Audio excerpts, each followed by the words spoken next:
ไงน้ำโป๊ะเลยเลือกข้างล่างนี่ก็ได้ไอ้ต้องไปไม่ได้นี่ครับตัวนี้ก็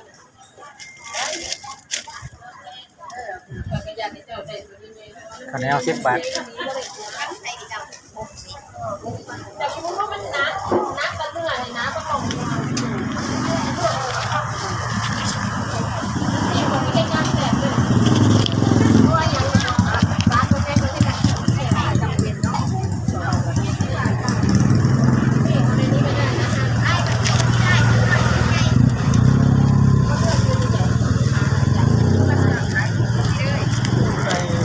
คอยนั่งก็เดียว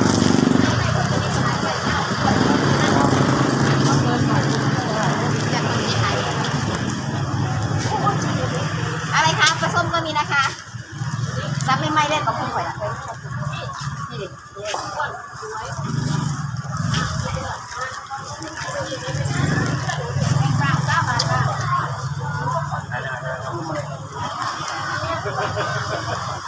ไม่หาย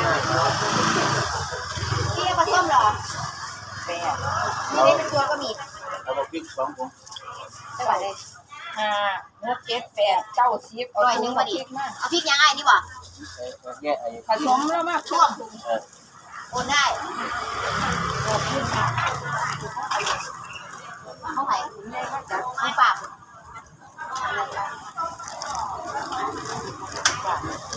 ปาน10 บาท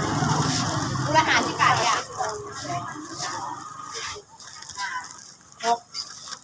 60ก็50เป็น110 บาทป่ะตะไคร้เอาบ่ลูกโดดเอาบ่110พอ10 บาทเนี่ยบ้านใ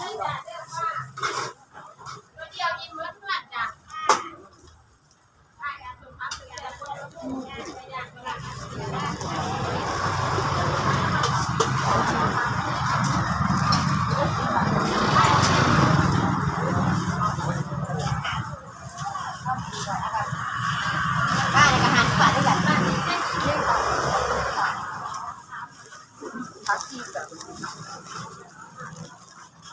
ปลาคอเป็นไอ้จะเป็นได้ตายป่ะใครยังมั้ง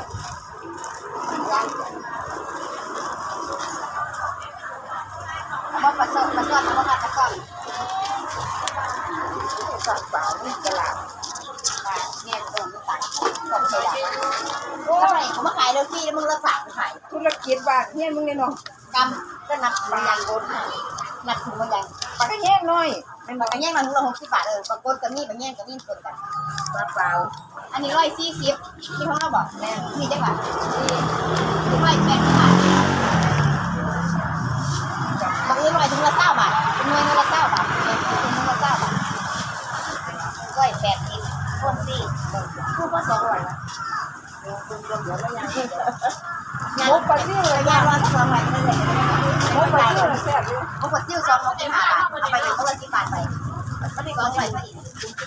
อันนี้50ค่ะ50อันนี้ก็5อันนี้ก็5อันนี้ก็5นั่นมั้งแอนจะเสือกับขาวบนขาวบนกับ50 บาทว่ามีข้าวสั่งกันเป็นยังไงมีกระเทียมคนมานำอันนี้6บ่ำแอนเข้ามานั่นแหละไม่แซ่บอ่ะแต่กระเทียม มันเด็ดปลาเปล่าก ระเทียมมันไม่สุกแล้วก็มีอะไรต่าง ปลามือแล้วดอก ๆ ปลา180 บาท240ก็เคยกินเหล็กเนี่ย มองกันนี่ ไม่น่าถึงเหล็กทุกวันแล้วแต่มอง